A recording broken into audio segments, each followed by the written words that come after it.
안녕하세요. 성공예감 이대호입니다.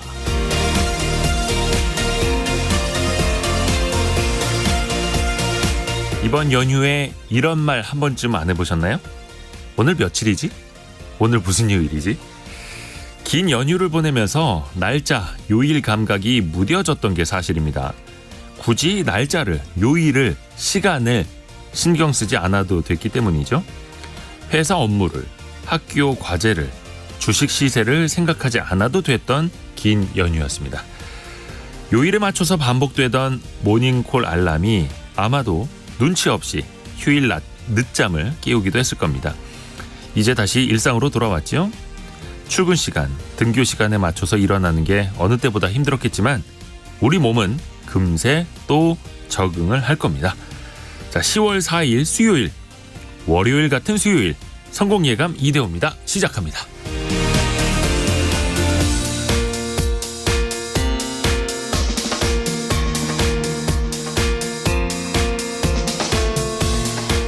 안녕하세요. 이대호입니다. 저희는 늘 방송을 통해서 여러분하고 함께하고 있었는데 오늘은 특히나 뭔가 다시 시작되는 기분, 정말로 월요일 같은 수요일입니다. 오늘도 뭐 변함없이 경제상식 퀴즈로 여러분과 소통을 좀 시작할까 합니다. 매년 이맘때면, 매년 10월 이맘때면 이것의 수상자가 속속 발표됩니다. 가장 먼저 공개된 생리의학상에는 코로나19 백신 개발에 기여한 2명이 공동으로 수상을 했고요. 어제는 전자역학 연구를 한 3명에게 이 물리학상이 돌아갔습니다. 여기에 화학, 문학, 평화, 경제학까지 6개의 부문으로 이루어지는 이 상. 올해 우리나라 수상자가 좀 나왔으면 하는 바람은 매년 가져봅니다만 쉽지는 않죠. 다이너마이트를 발명한 이 사람이 기부한 돈으로 매년 인류에 공헌한 사람이나 단체에 수여하는 상. 뭘까요? 뭐 2글자도 좋고 3글자도 좋습니다. 짧은 문자 50원, 긴 문자 100원이 드는 샵 9730으로 참여해 주시면 되고요. 추첨을 통해서 선물도 보내드립니다. KBS 콩과 유튜브를 통해서도 언제든지 함께 하실 수 있고요.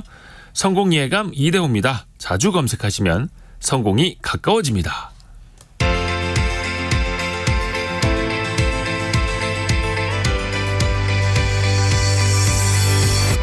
KBS 1라디오 성공예감 이대호입니다. 많은 분들이 정답 보내주고 계시는데요. 8748님이 또 가장 먼저 보내주셨고요. 자, 오늘의 경제 뉴스 함께 들어보겠습니다. 동아일보의 백상경 기자, 머니투데이 방송의 염현석 기자입니다. 안녕하세요. 안녕하세요. 휴일 잘 보내셨어요? 휴일 잘 보냈습니다. 오늘 어떻게 컨디션은 괜찮고요? 그냥 그렇습니다. 항상 쉬다 나와도 힘들어요. 네. 똑같습니다. 자, 백상경 기자가 준비한 아이템은요? 네. 최근 3년간 외국인들의 부동산 매수 증가세가 이어졌다는 소식인데요. 이와 함께 외국인 주인으로부터 전세 보증금을 떼이는 경우도 계속 나오고 있다고 합니다. 네. 다음으로는 엔화 가치가 하락하는 엔저 현상 지속하면서 엔달러 환율이 심리적인 저항선으로 여겨지는 달러당 150엔을 목전에 뒀다는 소식입니다. 그리고 염현석 기자는요? 네, 우리는 6일간의 추석 연휴가 드디어 끝났습니다. 네. 하지만 이제 중국은 8일의 연휴가 아직도 이어지고 있는데요. 관광업 특수와 항공업계 상황까지 한번 알아보고요. 예적금을 해지할 때 지급되는 이자가 은행별로 많게는 2배 정도까지 차이가 난다고 합니다. 어떤 사정이 있는지 한번 알아보도록 하겠습니다. 네, 자, 백상경 기자가 준비한 소식. 우선은 외국인 집주인 이야기인데 얼마나 많이 늘어나고 있는 거예요, 이게? 네, 지금 올해 들어서 7월까지 이제 국내 부동산 전체 매수 건수가 68만 건 정도가 됐는데요. 네. 이 중에서 외국인 거래가 차지를 하는 게 1.4%, 건수로 치면 한 9,250여 건 정도가 됐다고 합니다. 1.4%. 네, 국회 이제 국토교통위 이제 홍기원 민주당 의원이 국토교통부에서 제출받은 통계인데요. 네. 이 전체 부동산 거래 가운데서 외국인 부동산 매수가 이제 뭐 차지하는 비중은 2018년부터 2020년까지는 한 0.9% 수준에서 머물렀어요. 그러니까 1% 미만이었거든요. 근데 2021년 1%, 뭐 2022년 1.2% 이렇게 계속 3년 연속으로 쭉 늘어나고 있는 추세입니다. 지역별로는 이제 최근 3년간 경기 인천 지역에서 증가폭이 좀 컸습니다. 네. 2021년 2.1%에서 2023년 7월까지는 이제 2.8%까지 좀 증가율이 계속 꾸준하게 늘어나는 추세입니다. 그런데 외국인 집주인이 많아져서일까요? 외국인 집주인한테 전세금을 떼이는 세입자들도 늘고 있다고 합니다. 네, 이게 아무래도 뭐 많이 사니까 좀 더 사고 건수가 늘어나는 뭐 그런 형태로 볼 수도 있을 것 같은데요. 네. 이제 주택도시보증공사 허그 자료를 좀 살펴보면은 이제 사고 건수가 2021년에서 이제 올해 7월까지 이제 뭐 보면은 이제 올해 들어서는 1월부터 7월까지 11건이에요. 근데 네. 2021년, 2022년에는 각각 해마다 한 3건 정도씩 됐었거든요. 그러니까 갑자기 좀 급격하게 늘어난 거고요. 피해 금액도 뭐 한 4억, 5억 요 정도가 뭐 그쳤었는데 이게 올해 들어서는 23억 원까지 훌쩍 늘어났습니다. 그러니까 절대적으로 이제 이 숫자 자체가 뭐 작다 보니까 뭐 엄청나게 피해 규모가 크다라고 보기는 좀 어려운데 네. 이게 아무리 숫자가 적더라도 이제 피해자 입장, 당사자들 입장에선 청천벽력 같은 일이고 또 추세상으로도 어쨌든 올해 들어서 증가세가 좀 뚜렷한 상황이기 때문에 상황을 계속 주시해야 된다는 지적들이 있습니다.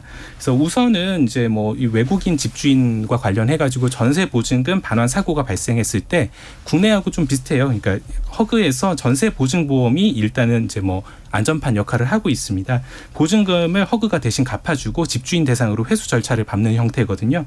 근데 이제 허그가 이렇게 세입자들한테 전세 보증금을 대신 갚아주고 그리고 집주인한테 돈을 회수하는 요걸 이제 대위변제 회수율이라고 하는데 이게 올해 한 14% 수준밖에 안 되는 상황입니다. 그러니까 회수를 제대로 못하고 있다는 것이고 외국인을 상대로 한 회수는 좀 더 어렵겠죠. 그래서 좀 이게 제대로 회수가 될 수 있겠느냐 이런 지적들도 같이 나오고 있는 상황입니다. 일단 앞에서 해주신 내용을 정리를 해보면 외국인이 전체 집을 매수하는 데서 차지하는 비중은 1.4%. 네.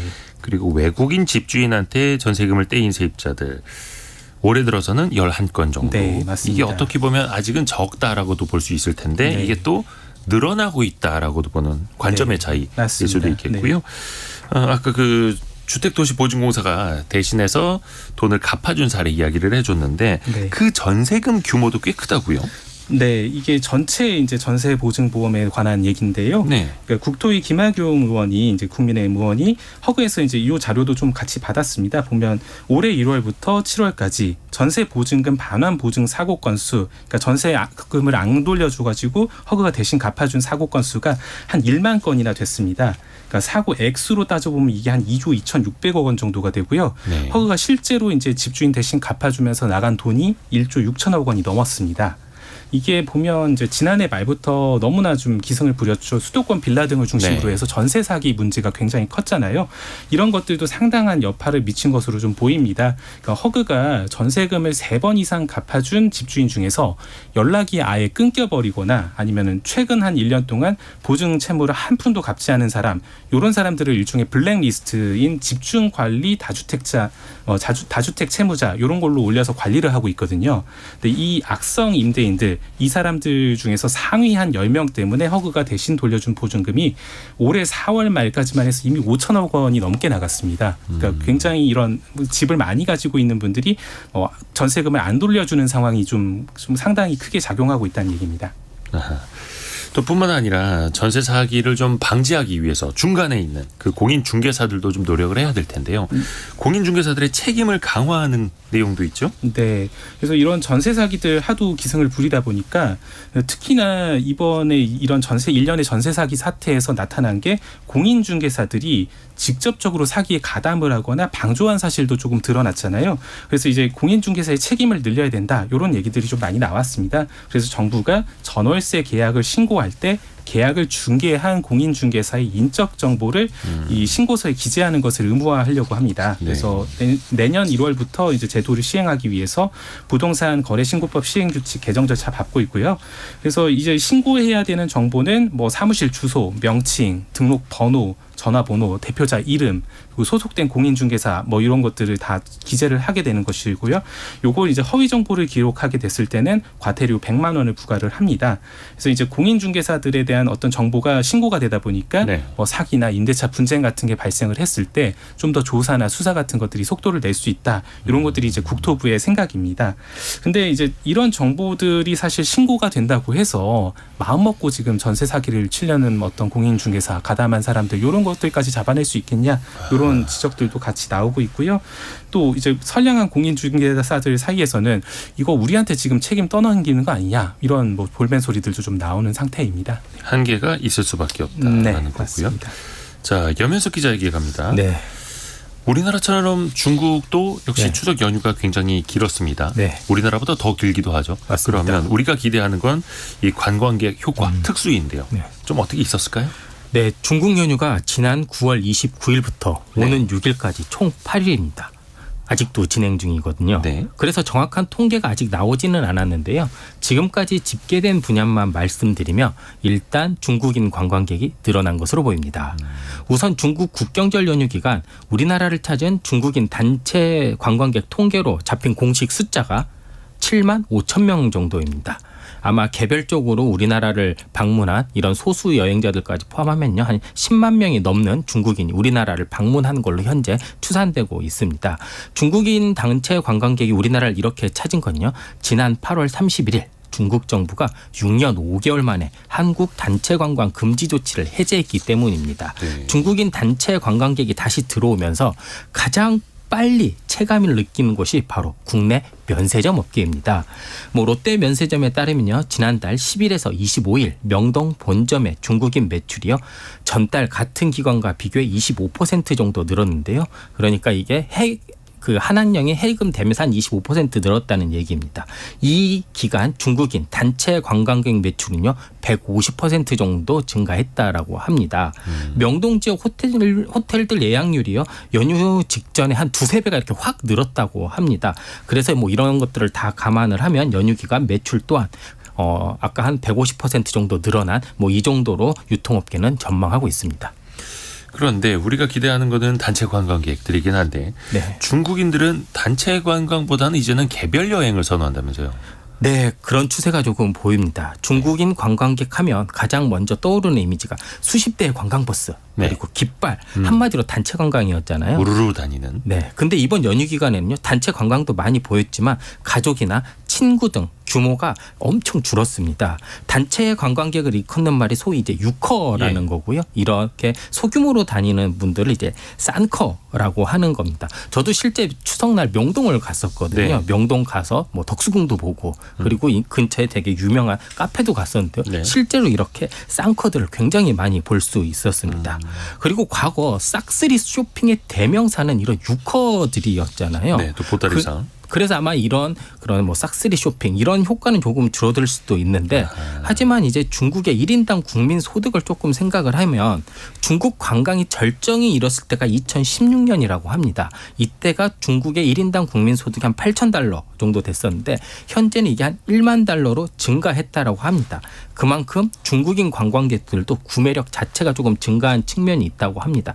이 때문에 과거처럼 면세점 등에서 이렇게 뭐 싹쓸이 뭐 이런 거는 없지만 고가 명품과 유명 스포츠 브랜드, 화장품 등의 분야에서 중국인들의 소비가 크게 줄지는 않을 것으로 보인다고 합니다.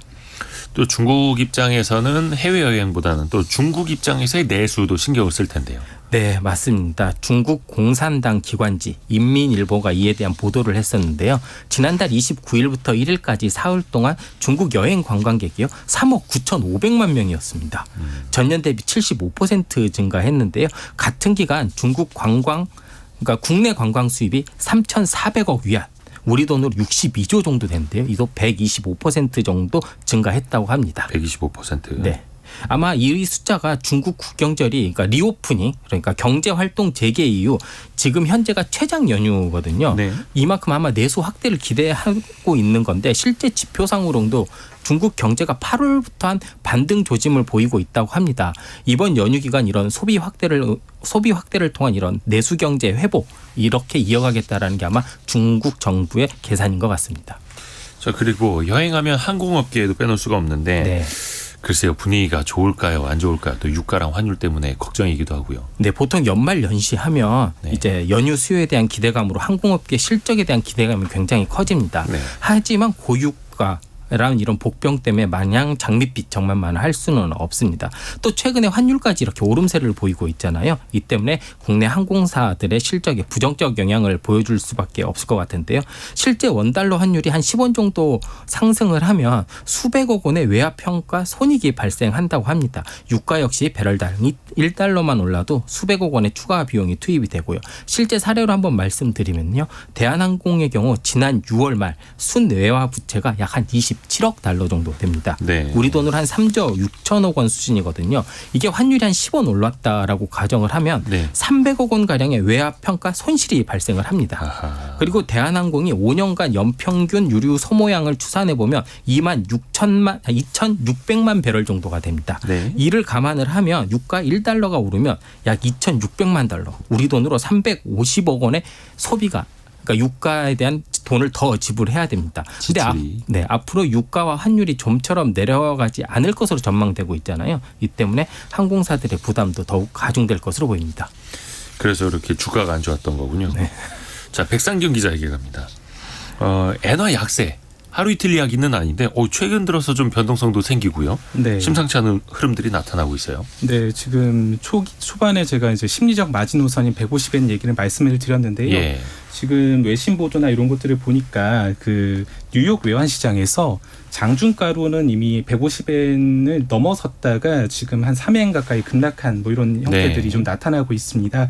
그래서 지금 실제로 일본 은행에서 지금 시장 개입을 한 거 아니냐는 뭐 이런 얘기들까지도 좀 나오고 있는데요. 네. 관련해서 좀 계속 설명을 드리면 이제 지난해 한 10월 20일 이때가 지금 150엔을 종가 기준으로 돌파를 했었거든요. 네. 이후에 지금 다시 이제 150엔을 왔다 갔다 하고 있는 상황인 겁니다.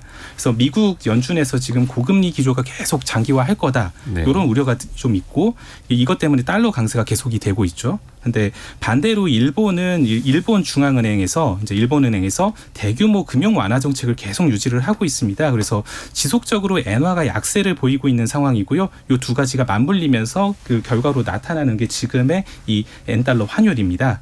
그래서 일본은행 같은 경우는 임금 상승을 동반하는 소비자 물가지수 상승률 2% 요 목표를 놓고 금융 완화를 계속 하고 있습니다. 네. 돈을 풀어서 이제 뭐 임금이 올라도 물가지수가 2%대로 방어가 되는 요것들을 얘기를 하는 건데요.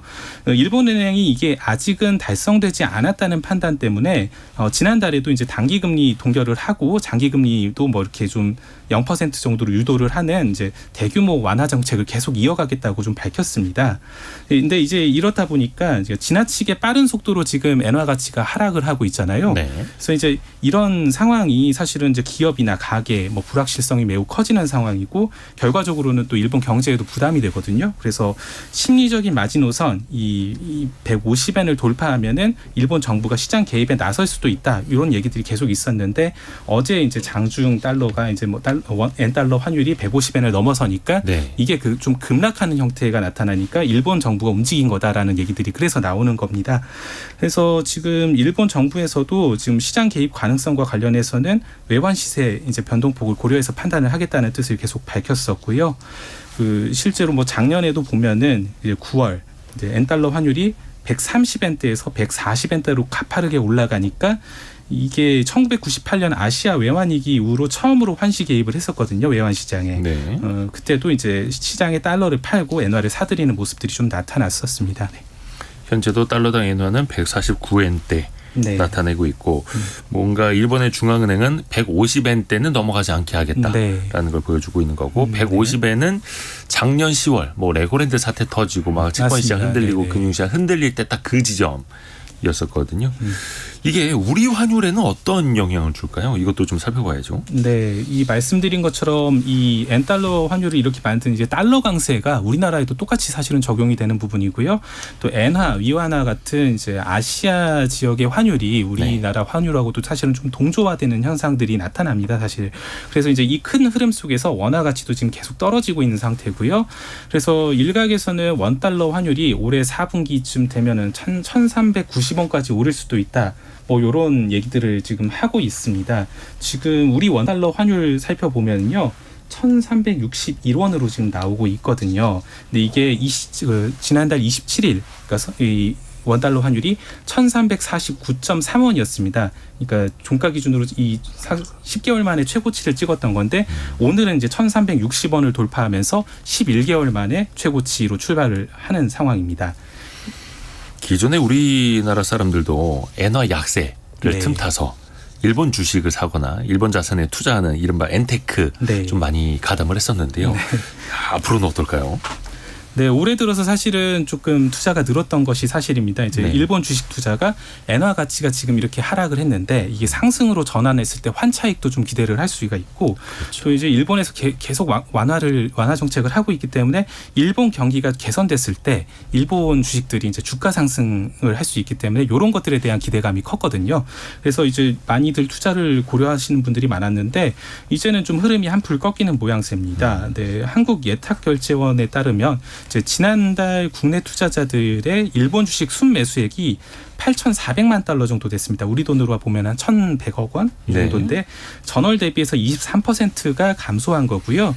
올해 들어서 이제 순매수액이 가장 많았던 7월 이때가 1억 5천만 달러 정도를 사들였는데 이거하고 비교하면 거의 반토막 정도가 났습니다. 그러니까 이 근본적인 원인을 따라가다 보면은 앞서 말씀드린 것처럼 엔화의 가치가 좀처럼 이제 오를 여지가 없어 보이고 또 일본의 경기 전망도 시장 예상보다는 좀 밝지 않거든요. 그러니까 일본이 이제 지난 2분기에 경제 성장률 1.5%를 기록하기는 했어요. 그래서 이제 이걸 감안해서 연간 성장률이 한 6% 정도 찍을 거다. 이런 얘기들이 나와서 시장 전망치보다는 상당히 높은 상태입니다. 근데 이제 이게 국내 총생산에서 이제 절반 이상을 차지하고 있는 개인 소비 이런 것들이 지금 지난 2분기에 감소세가 나타났습니다. 기업의 설비 투자도 감소를 했고요. 그러니까 이게 무슨 얘기냐면 내수 경기는 위축이 되고 있다는 얘기예요. 그래서 네. 사실 내수 경기 위축을 동반한 흑자, 그러니까 불황형 흑자라는 얘기고 이것 때문에 사실은 경기 반등이 생각보다 쉽지 않을 거다. 이런 판단 때문에 엔테크도 함께 시들해지고 있는 상태입니다. 또 반대로 엔화에 투자했는데 지금까지 엔화가 더 약세를 보였으니까 네. 한 손실이 생겼을 네. 수도 있고 네. 여기에서 만약에 일본의 중앙은행이 개입을 한 것처럼 만약에 엔화가 강세로 조금 돌아선다면 네. 최근에 들어갔던 분들 입장에서 또 환 차익이 맞습니다. 생길 수도 있는 거고요. 다만 이거는 예측이 거의 불가능한 영역이다. 맞습니다. 네. 늘상 또 이렇게 강조를 해드립니다. 염현석 기자. 네. 예금이나 적금 네. 1년짜리든 3년짜리든 처음에 항상 마음은 내가 끝까지 갈 것 같습니다. 그렇죠. 끝까지 지켜야죠. 근데 중간에 또 깨야 하는 일들이 생기지 않습니까? 네. 중도 해지했을 때 들어가는 비용이 네. 이게 은행별로 차이가 크다면서요. 네, 그렇습니다. 실제로 시중은행, 그러니까 이제 1금융권과 저축은행 등 2금융권, 그리고 이제 새마을금고 간 중도 해지 금리를 비교를 해봤습니다.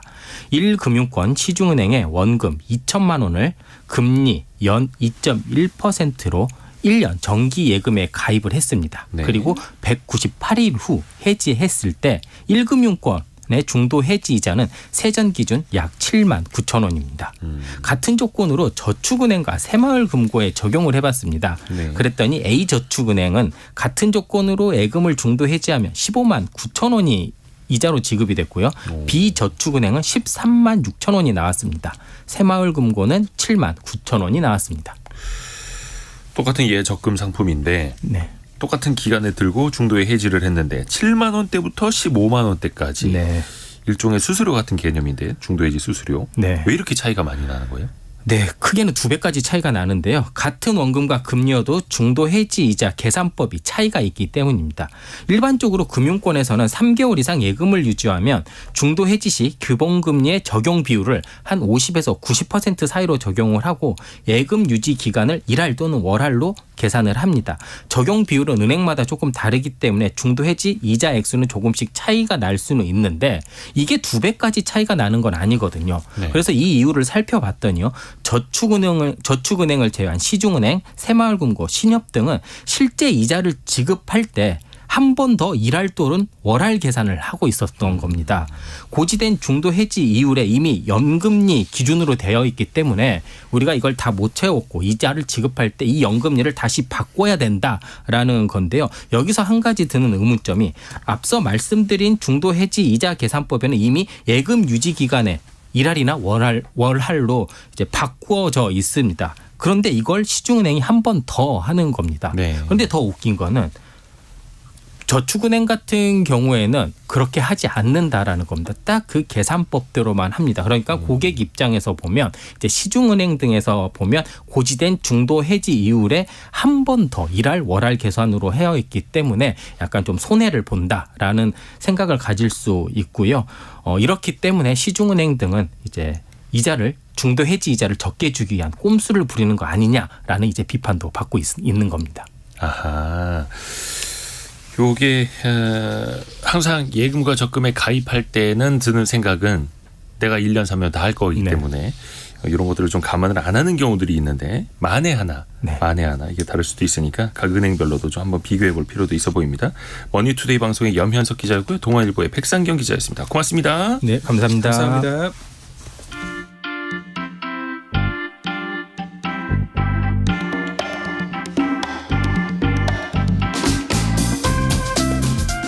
지금 여러분께서는 KBS 일라디오 성공예감 이대호입니다를 듣고 계십니다.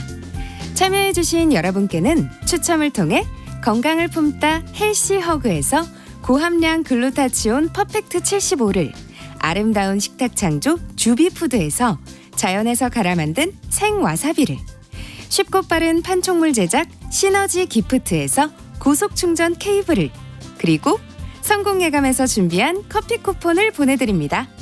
당첨자는 성공예감 이대호입니다 홈페이지에서 확인하세요. 경제상식 퀴즈를 한 번 더 내드리는 시간입니다. 매년 생리의학상, 물리학, 화학, 문학, 평화, 경제 등 이 6개 분야에서 인류 복지에 공헌한 사람이나 단체에게 이 상이 수여가 되죠. 수상자한테는 그 상금이 13억 원 정도 된다고 하네요. 우리 돈으로. 그런데 공동 수상이면은 이거를 공동 수상한 사람들끼리 나누어서 받는다라고 합니다. 물론 상금도 상금입니다만 명예가 원체 커서요. 자, 다이너마이트를 발명한 이 사람의 이름을 딴 상. 예. 다들 알고 계실 것 같죠? 아까 다이너마이트라고 했더니 BTS라고 보내주신 분 계셨고요. 8288님은 무음상이라고. 예. 벨이 울리지 않는다라고 해서 그런 뜻은 아닌데. 장진숙님은 우리 아이가 상 하나라도 받아왔으면 좋겠네요. 워킹맘이다 보니까 가르쳐주지를 못해서 늘 미안할 뿐입니다. 라고 보내주셨고요. 0487님 이 상은 됐고 하루만 더 쉬었으면 좋겠습니다. 욕심도 많으시죠. 0646님 24개월 된 우리 딸이 이대호 아저씨를 틀어주세요 하면서 아침을 시작해요라고 마치 거짓말 같지만 진심으로 믿고 싶은 문자 메시지를 보내주셨습니다. 고맙습니다. 주혜진님 오늘 백수 1일차예요. 응원의 말 해주시면 힘이 날 것 같아요라고. 일단 주혜진님 정답 맞춰주셨고요. 상품 갑니다. 그리고 백수 1일차 하지만 또 다른 출발을 위해서 이제 시작하는 단계 아니겠습니까? 라고 긍정적으로 말씀을 드리겠습니다. 힘내시길 바라겠습니다. 동길준님 어린 시절에 무작정 저도 이 상을 꿈꾸면서 생달걀을 품고 자다가 달걀이 다 깨져서 이부자리에다 한바탕 소동이 벌어져서 엄마에게 혼났던 생각이 나네요. 네, 에디슨이 될 것 같았던 어린 시절. 그 이유가 중요했던 거죠. 사실은 달걀을 품고 잔 이유부터. 자, 아무튼 여러분이 생각하시는 정답 많이 보내주세요. 짧은 문자 50원, 긴 문자 100원이 드는 샵 9730이나 KBS 콩으로 보내주셔도 좋습니다.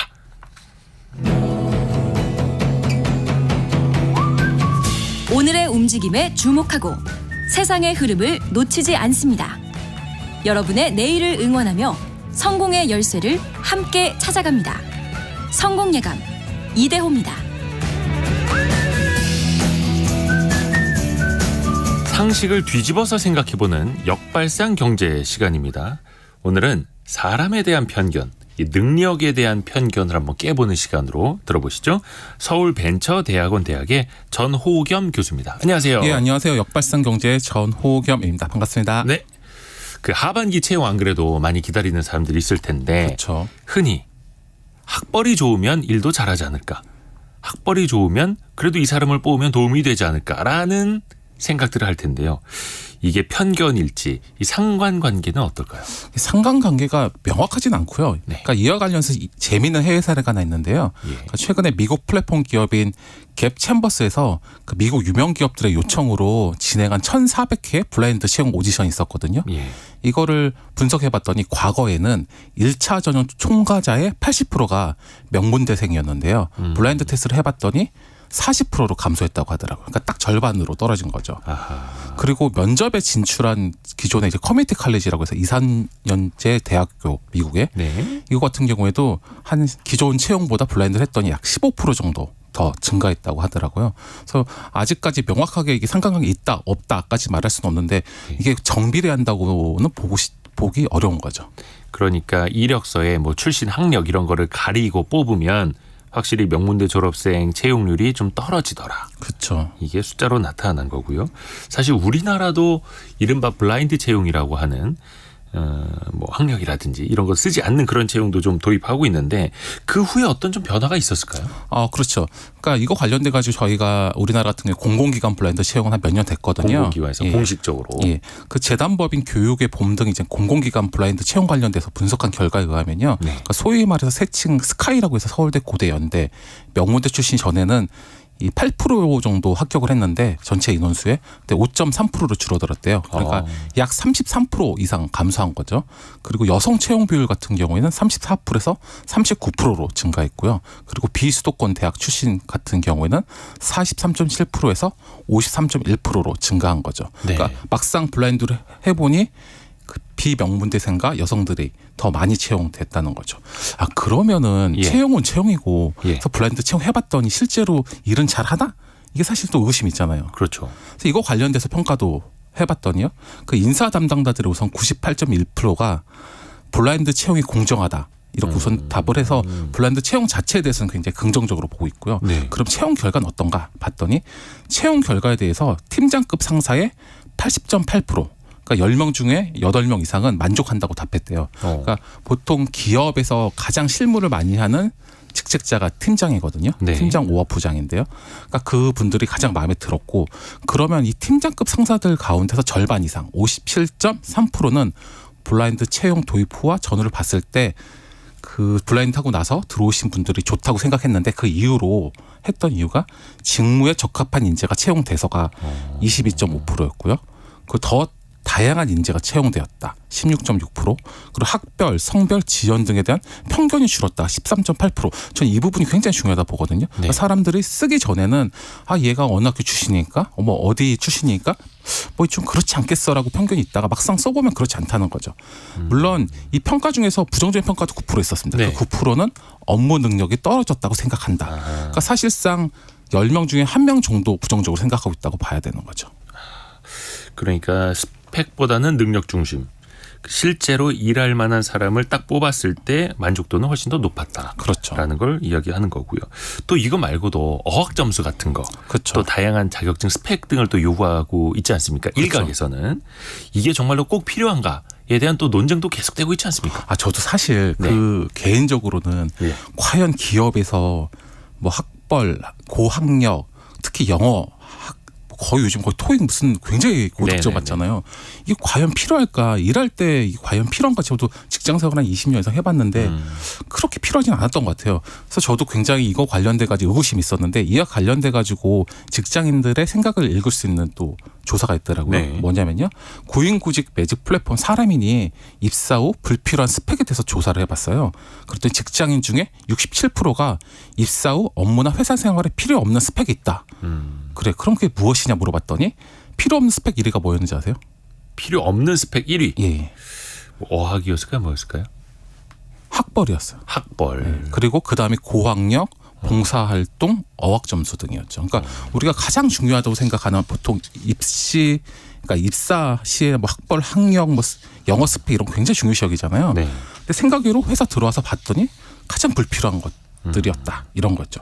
그리고 왜 그러면 이 스펙들이 필요가 없나 물어봤더니 1위가 실제 업무에서 필요한 능력과 차이가 없다. 그러니까 실제 쓰지 않는다는 거죠.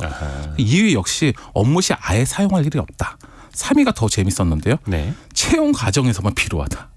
그러니까 이게 실제로 일하는 것 무관하게 사람을 속된 말로 이렇게 걸러내기 위한 하나의 장치일 뿐이다라고 보는 사람들이 꽤 있는 거죠. 그렇죠. 그러니까 일을 얼마나 잘 할 것 같다가 아니라 그냥 걸러내기 위해서 그렇죠. 수많은 이력서를 빠르게 걸러내기 위해서 스펙을 보는 그렇죠. 좀 씁쓸한 거죠. 그렇죠. 근데 회사에 들어오고 나서도 사실 다양한 선입견, 편견하고 또 싸워야 하는 현실적인 그렇죠. 벽도 있지 않습니까? 맞습니다. 이거 관련돼 가지고는 이제 사실은 이제 어쩔 수가 없는 걸 수도 있어요. 왜냐하면 워낙 우리가 하루에 보는 정보량이 많잖아요. 예. 그러니까 뇌는 사실 많은 정보를 필터링하고 결정을 해야 되기 때문에 이거를 탁탁탁 끊어가지고 봐야 되는 좀 그런 면이 있거든요. 네. 그래서 우리가 모르는 사이에 편견이나 아니면 선입견이 생길 수밖에 없어요.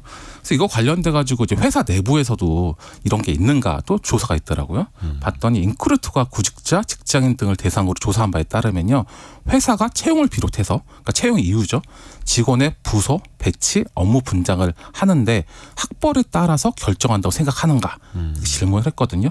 이 질문에서 전체 직장인의 55.6%, 그러니까 직장인 중에 절반 이상은 학벌 등의 이런 편견이 사내에서 존재한다, 업무를 할 때. 편견이 존재한다. 예, 그렇게 봤고요. 특히 대기업 근무 직장인의 동의율은 87.1%. 그러니까 대기업 직장인의 10명 중에 약 9명은 회사 생활 중에 뭐 학벌이나 이런 편견으로 업무 배치나 이런 거에 영향이 있다고 본 거죠.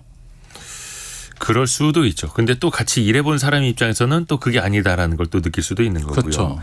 자, 그래서 어떤 회사들은 그렇습니다. 편견 없이 우리는 능력만 보겠다. 아예 선언을 하고 또 그렇게 채용도 하고 그렇게 인사관리도 하고 하는 회사도 있는데, 근데 역설적이게도 이것 또한 편견에 빠질 수 있다고. 그러니까 이게 굉장히 재밌는데, 원래 가장 내가 착하다고 말하는, 보통 직장 생활에서도 가장 약간 빌런 선생님은 스스로 굉장히 나는 착한 상사고 네. 내가 후배들이나 부하 직원 때문에 손해를 본다 생각하시거든요. 직장 생활 막상 해보면은 그래요? 본인이 내가 나쁜 상사로 생각하는 상사가 나쁜 상사가 없어요. 대부분 보면 그렇기 때문에 본인이 행동하는데 거침이 없는 거거든요. 네. 그러니까 저는 이거 관련돼 가지고 공식적인 평가 보상 시스템이 있다는 이유로 관리자들이 자신의 회사가 능력주의 조직이라 믿지만 실제로는 그렇게 평가 안 하는 경우가 있는데, 이거를 능력주의의 역설이라고 하는데요. 이거 관련돼 가지고 사회학자인 스티븐 베나르 등이 한 실험이 있어요. 이게 뭐냐면 가상의 회사를 만들어서 이 회사에 지금까지 관리자 경우, 그러니까 평가를 해본 사람들 400명을 대상으로 네. 가상의 직원을 만들어서 직무 성과를 기초로 해가지고 이 사람들의 평가, 승진, 공고사직, 보너스 등을 평가해달라고 말했어요. 그래서 이제 직원들의 평가와 보상에 능력주의를 강조한 이 회사다. 이 회사는 네. 이 회사는 오직 능력주의다, 이렇게 말해서 평가를 해보았더니 똑같은 직무, 동일한 상사에게 동일한 고가 점수를 받았음에도 불구하고 여성보다 남성에게 우호적인 경향이 있었대요. 그러니까 예를 들어서 이 회사가 고가를 중시하는 능력주의 회사로 설명을 들으면 그 관리자나 평가자는 여자 직원들보다 남자 직원들에게 평균 약 12% 정도 더 보너스를 지급했대요. 그리고 반대로 이 회사가 능력주의다 뭐 이런 아예 설명 안 하고 회사 소개를 하고 평가를 요청했더니 네. 오히려 남자 직원들보다 여자 직원들에게 더 보너스를 더 많이 지급했다고 하더라고요. 그러니까 이게 뭐냐면은 사실 이런 거죠. 이게 딱 들었을 때 자기조종이라고 전 생각하는데, 예. 어떤 상황에 대해서 사람들은 대부분 이제 자기 성찰을 하거든요. 그러니까 어떤 상황이 약간 기울어졌다 생각하면 스스로 약간 맞추려고 하는, 밸런스를 맞추려는 좀 본질적인 면이 있어요. 근데 이게 어차피 공정하다 이렇게 생각하면은 내 스스로 평가자들이 개인적 행동에 대해서 성찰을 안 하게 되는 거죠. 경계를 늦추고. 그러다 보면 자연스럽게 생활을 하다가 자연스럽게 자기 편견이 나오는 거죠. 저는 이거 관련돼서 약간 우리나라의 편견 또는 약간 조심해야 될 부분을 하나 생각하는 건, 개인적으로 가끔 가다 보면은 이제 나이를 물어보잖아요. 예. 근데 보통 몇 년생으로 안 물어보고 항상 학번으로 물어보는 사람들이 있어요. 근데 이 학번이란 게 보통 이제 대학교를 기준으로 하잖아요. 예. 근데 우리나라 인구 전체가 다 대학교를 나온 건 아니거든요. 대학 진학률이 70%가 조금 그렇죠. 넘죠. 그러니까 그거를 너무 공공연하게 우리가 몇 학번이세요? 이렇게 물어보는 경우가 있어요. 이거는 사실 나머지 대학교를 아직 안 나오신 분들은 이런 거 약간 차별적인 요소가 있다고 저는 보거든요. 그러니까 아니 뭐 한 삼수한 사람도 있을 수 그렇죠, 있으니까. 그렇죠. 그러니까 학번이 아니라 몇 년생으로 모르는 게 사실 맞는 것처럼 우리가 열려 있다고 생각하고 있지만 오히려 역설적으로 열려 있지 않은 경우도 있거든요. 그러니까 그런 식으로 우리가 이런 역설적인 경우가 있는 거죠, 회사 내에서. 거기에서도 좀 벗어나야 되겠고, 선입견 없이 공정하게 또 성과도 평가해야 되겠고. 그렇죠. 그러려면 우리가 좀 어떤 생각을 가져야 될까요? 역시 열린 생각이 중요한데, 이거는 전 개인적으로 이런 생각해요. 그러니까 열린 사회라고 말하는 데가 가장 열리지 않은 경우가 있는 것처럼 아까 그 능력주의 역설처럼 이거 관련 자기 성찰이 가장 중요하고요. 요즘에 너무 이분법적이잖아요. 모든 네. 걸 다 하나로 딱딱 나눠서 양좌우로 보거든요. 그런 게 아니라 여러 분야를 사람들을 만나고 나와 다른 생각하는 사람들과 대화도 많이 하고 그리고 내가 모르는 분야에 대해서 끊임없이 책도 읽고 아티클을 읽으면서 시야를 넓힐 필요가 있고요. 더 중요한 건 이런 다양성이나 편견을 없애기 위해서는 또 자기 성찰도 필요하지만 사회적으로 인식 개선을 위해서 법과 제도를 그 미비점을 보완해야 될 필요도 있는 거죠. 아하. 8625님이 학교 다닐 때 분수, 미적분 등등 열심히 했는데 직장 생활에 큰 도움이 안 되네요. 그렇죠. 이럴 줄 알았으면 학창 시절에 더 많이 놀 걸 그랬나 봐요. 그렇죠. 그러자고 한 이야기는 아닙니다. 애초에 이게 사람을 대할 때 좀 편견 없이 그렇죠. 대하자라는 취지로 저희가 이야기를 하는 거고요. 그래서 열린 생각과 다양성을 존중하는 사고, 예. 제도적인 것도 그렇고 우리의 생각도 그렇고 같이 그렇죠. 가야겠죠. 그렇죠. 맞습니다. 오늘 서울벤처대학원 대학의 전호겸 교수와 편견 없이 이야기 나눠봤습니다. 고맙습니다. 감사합니다. 라디오 정보센터 다녀오시죠. 미 연방준비제도의 고금리 정책이 기존 예상보다 오래갈 것이란 전망에 무게가 실리면서 미국 국채금리가 2007년 이후 16년 만에 최고치를 경신했습니다. 미국 연방준비제도의 긴축 장기화 가능성에 미 국채금리 등이 오르자 한국은행은 국내 금융, 외환시장 변동성이 확대될 수 있다고 진단했습니다. 최근 수년간 코로나19와 경기 부진 충격을 금융기관 대출로 버텨온 자영업자들 가운데 더 이상 원리금을 감당하지 못하는 사례가 속출하고 있습니다. 한국은행 자료에 따르면 올해 2분기에만 자영업자 대출 잔액과 연체액이 각 9조 원, 1조 원 이상 더 늘어 역대 최대 규모에 달했습니다. 우리 경제 전반의 흐름을 보여주는 세 가지 지표 가운데 생산과 투자가 8월 증가세로 돌아선 반면 소비는 감소세를 이어갔습니다. 8월 전 산업 생산 지수는 전월보다 2.2% 증가한 반면 소비 동향을 보여주는 소매 판매액 지수는 전월 대비 0.3% 줄었습니다. 지금까지 라디오 정보센터 뉴스 정원나였습니다. 우리나라 소비 시장의 변화를 살펴보는 시간이죠. 트렌드 팔로우.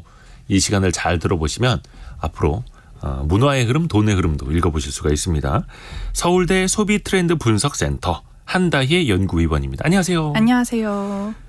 저도 유튜브 참 많이 소비를 하고 네. 또 제작도 하고 있는 입장인데 오늘은 유튜브 예능에 대해서 네. 재밌는 얘기는 많이 나올 것 같습니다.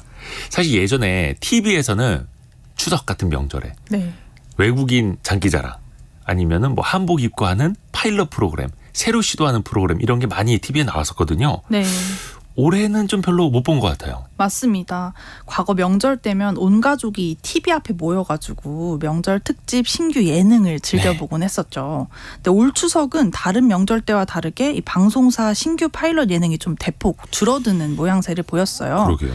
올해 추석 연휴 기간이 아시안 게임과 좀 맞물리면서 예능 대신에 경기 중계로 채워졌다고 볼 수도 있지만 네. 과거와 다르게 온 가족이 TV 앞에 모여서 예능을 보는 풍경 자체가 좀 없어졌기 때문이라고 볼 수도 있습니다. 요즘 소비자들은 스마트폰을 활용해서 언제 어디서든지 볼 수 있는 이 유튜브 콘텐츠를 즐기는데요. 그래서 추석 특집 예능은 없어졌지만 스타 MC가 진행하는 유튜브 예능 채널에서는 추석 연휴를 맞이해서 이 토크쇼 영상을 올렸는데요. 네. 이게 인급동이라고 하죠. 인기 급상승 동영상 1위에 오를 만큼 네. 큰 인기를 끌면서 다소 지루할 수 있는 연휴에 재미를 불어넣기도 했습니다. 그 인급동이라고 해요? 네네. 네. 이처럼 과거 TV 예능의 역할을 이제는 유튜브 예능이 좀 대신하고 있다고 봐도 무방할 정도로 유튜브 예능의 진화가 굉장히 무시무시하다고 할 수 있습니다. 안 그래도 개콘 이런 거 사라지면서 온 네네. 가족이 둘러앉아서 볼만한 프로그램 없어져서 아쉬웠는데 생각난 김에 말씀드리면 개콘이 11월부터 시즌2 부활한다 하더라고요. 아, 그런가요? 기다리는 분들 많은데 저도 기대하고 있습니다. 네. 자, 어찌됐든 간에 이제 예능도 유튜브가 대세고 그런데 유튜브 예능도 이게 나름의 변천사 역사가 있다면서요. 네, 제가 한번 이 유튜브 예능을 시기별로 나눠봤어요. 2010년대 후반에라고 이제 1시기라고 말씀드릴 수 있는데 이때는 1인 유튜버들의 먹방이나 브이로그, 뭐 정보성 리뷰 콘텐츠가 굉장히 대세였습니다. 그런데 이 시기부터는 이 유튜브 독점 콘텐츠들이 등장하기 시작했는데 2020년쯤에 이제 가짜 사나이, 뭐 머니게임 같은 대형 기획 유튜브 콘텐츠가 많이 만들어지기 시작했습니다. 최근에는 삼식이라고 지칭할 수 있겠는데요. 네. 요즘 유튜브에서는 TV 스타들의 이름을 내건 토크쇼가 흥행 치트키로 떠오르고 있습니다. 한마디로 TV 예능과 유튜브 예능 사이의 경계가 굉장히 흐려지고 있다는 것이죠. 저는 삼식이라고 해서 예전에 하루에 3끼 먹는 삼식이 그 얘기인 줄 알았는데 1식이, 2식이, 제3의 식이 네네네. 이렇게 흘러오고 있는 거고 생각해보니까 그러네요. 먹방 브이로그 이런 거부터 시작을 해서 드라마 같은 거 네. 실제 리얼 다큐 막 이런 것도 있었고 이제는 흥행 치트키 네. 진짜 TV 스타들이 출연하라는 이 시기. 맞습니다. 생각해보면은 예전에 TV에도 잘 출연 안 하던 연예인들이 이른바 A급, S급 스타들이 요즘에 그렇죠. 유튜브에 많이 나오더라고요. 네, 맞습니다. 사실상 이제 TV 스타랑 유튜브 스타를 구분하는 것이 좀 의미가 없어진 시대다 이렇게 말씀드릴 수 맞아요. 있겠는데요. TV 프로그램을 주 무대로 활동하던 다수의 방송인들이 유튜브로 활동 거점을 옮기고 있습니다. 방금 말씀 주신 것처럼 이 개그 프로그램이 없어지면서 유튜브에서 개그맨들이 더욱 활약을 하는 것은 물론이고 최근에는 국민 MC라 불리는 유재석 님이나 신동엽 님도 유튜브에서 각자의 채널을 운영하면서 토크쇼를 선보였는데 굉장히 막대한 영향력과 화제성을 또 보여주고 계십니다. 심지어는 TV에서도 보기 힘들던 정말 S급 슈퍼스타들도 유튜브에서 더 자주 볼 수 있게 됐는데 일반적으로 영화 개봉을 앞두거나 드라마 방영을 앞두고는 홍보를 위해서 방송에 출연하기도 하죠. 네. 그런데 최근 지상파 연예 정보 프로그램들이 좀 없어지면서 배우 감독들이 영화나 드라마의 홍보를 위해서 출연할 수 있는 프로그램 자체가 줄어들고 있습니다. 때문에 이제 최근에는 영화 홍보나 가수 컴백 홍보에도 유튜브 채널을 찾는데요. 실제로 문명 특급이라는 채널에서는 국내 탑스타 배우분들뿐만 아니라 마고 로비나 크리스 프렛 같은 이런 할리우드 배우들도 출연하면서 영화를 홍보하고 있습니다. 그러니까 헐리우드 스타들이 네, 그 엄청난 스타들이 유튜브 채널에 맞습니다. 먼저 노크를 해서 찾아가고 있고 정말 많이 달라졌습니다. 또 만들어지는 그 형식이나 편집 스타일 이것도 기존의 미디어랑은 차이가 굉장히 크더라고요. 네, 맞습니다. 유튜브 예능은 TV 예능과 다르게 좀 완벽하고 화려한 세트에 신경 쓸 필요가 없죠. 네. 진행 방식이나 형식에 구애받지 않는다는 특징이 있습니다. 그렇죠. 실제로 많은 인기 콘텐츠들을 보면 빈 방이나 뭐 동네 카페, 회의실 아니면 B급 감성으로 꾸민 술집 이런 것들에서 친한 지인들이랑 둘러앉아 편안한 분위기 속에서 대화하는 정해진 주제 없이 그냥 하고 싶은 얘기를 막 하는 그런 경우가 굉장히 많은데요. 이런 형식 덕분에 일반적인 인터뷰보다 훨씬 더 자연스럽고 또 평소엔 듣기 어려운 속마음 이야기도 많이 들을 수 있다는 장점이 있습니다. 또 러닝타임도 굉장히 짧죠. 뭐 1시간 30분에 달하는 TV 예능과 다르게 20-30분 안팎의 짧고 굵은 그런 분량을 갖고 있습니다. 또 편집도 굉장히 미니멀이에요. 최소한의 자막, 최소한의 편집과 함께 촬영 현장의 모습을 최대한 살리는 콘텐츠가 굉장히 인기를 끌고 있습니다. 한마디로 자연스러움, 날것의 매력을 굉장히 강조한 이런 편집 스타일이 주된 특징이라 할 수 있습니다. 사실 날것의 매력까지는 좋은데 근데 이쪽이 규제가 없는 시장이다 보니까 네. 때때로 좀 선을 넘기도 하더라고요. 좀 불편함을 유발하기도 하고요. 네, 맞습니다.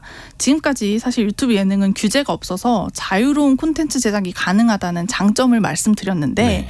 사실 동시에 우려의 목소리도 많이 들립니다. 술방송이 대표적인 예시인데요.